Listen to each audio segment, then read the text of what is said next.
చెప్పండి. ఒక వ్యక్తి నేను ఎప్పుడు మోసం చేయగలుగుతాడు? నువ్వు వాడిని మోసం చేయనిచ్చినప్పుడు. దేవుడు తన లేఖనంలో ఏమంటున్నాడు? సాతానుడు ఏమంట? గర్జించు సింహము వలె ఏం చేస్తున్నాడంట? తిరుగుతున్నాడు. ఎవరిని మృంగి వేద్దామని.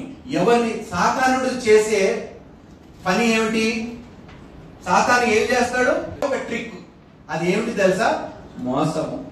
ప్రతిసారి ఆ మోసంకే మనం పడిపోతున్నాం. అంటే ఎంత గొప్పగా దాన్ని ప్రాక్టీస్ చేస్తున్నాడు చూడండి.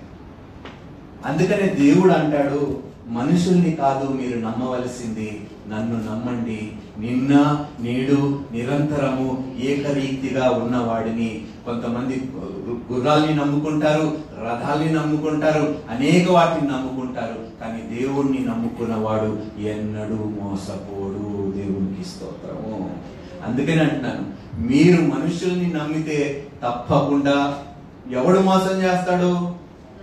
నమ్మిన వాడే మోసం చేస్తాడు. తెలియని వాడు నీకు ఎందుకు మోసం చేస్తాడు? ఏ సంబంధం లేనివాడు నీకు మోసం ఎందుకు చేస్తాడు?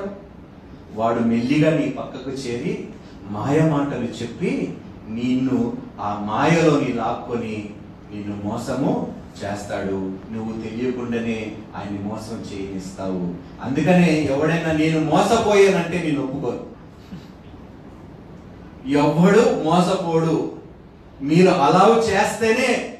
మోసం చేసేవాడిని మీ పక్కన పెట్టుకుంటే మీరు మోసపోతారా లేదా? చెప్పండి. మరి పక్కన పెట్టుకొని నేను మోసపోయాను, మరి మనల్ని ఏమనాలి దేవుడు? చెప్పండి. ఈ రోజు ఆ విషయమే మనం ధ్యానించుకోబోతున్నాం. చూడండి, ఇందులో దాదాపు మనకి 3 విషయాలు కనిపిస్తాయి. ఆదికాండము 27వ అధ్యాయంలోని మనం చదువుదాం. మొదటి వచనం నుండి కొన్ని వచనాలు చదువుతాం.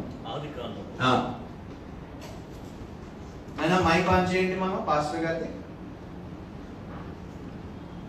చూడు కింద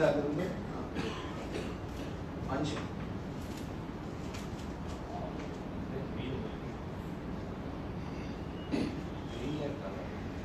వచ్చిన ఆదికాండము 27వ అధ్యాయము మొదటి వచనం చదువుకుందాం.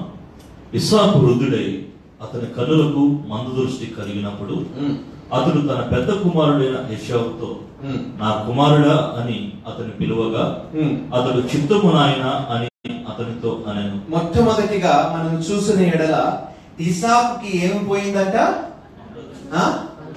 దౌర్భాగ్య సైతం ఏమిటంటే మనకి చూపు ఉన్నప్పుడే మనం మోసపోతున్నాం. ఇస్సాకు చూడలేనప్పుడు మోసపోయాడు. దానికి ఒక అర్థం ఉంది. కానీ మీకు చూపు ఉండి మీరు మోసపోతున్నారంటే దానికి కారణం ఎవరు? మోసం చేసేవాడా? మీలో లోపమా? అందుకనే నేను మోసపోయాను అనటానికి మీకు ఏ అర్హత లేదు.